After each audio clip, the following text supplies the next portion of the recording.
له نارینه‌وو څخه هره ښځه دغه رازونه پټوي. که تاسو غواړئ پوه شئ نو دا ویډیو تر اخره راسره وګورئ. زیات شمېر مېرمنې د خپل خاوند یو شمېر رازونه خپلو ښځینه ملګرو ته وایي. که کوم راز درته ډېر مهم وي نو خپلې مېرمنې ته یې مه وایئ. کله چې له تا سره مینه پیدا شي بې اشتها کېږي. په طبیعي ډول د هغې په بدن پاک او بې ویښتانو نه دی. هغه هیڅ وخت هغه مواد چې د ویښتانو د له منځه وړلو لپاره کاروئ تاسو ته نادر ښکاره کوي. که هغه درته ووایي چې زه چمتو یم، 7 دقیقې وخت نور هم چمتو کېدو باندې تېروي.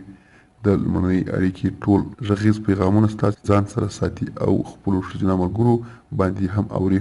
مېرمن مو هر وخت دې ته اړتیا لري چې ورته ووایي ډېره مې خوښېږي. کوم کار چې ستاسې خوښېږي د هغې کار سره هغه هم مینه ښیي. خو دا داسې نه ده بلکې یې له تاسې سره مینه وي، نو نه له هغه کار سره چې ستاسې خوښېږي. هر سهار کار ته د تلو پر وخت هغې ته دا مهمه ده چې ښکل یې کړئ او خوښوي یې. دا د هغې ډېر خوښېږي چې په بستره کې د هغې په کنټرول کې واوسئ.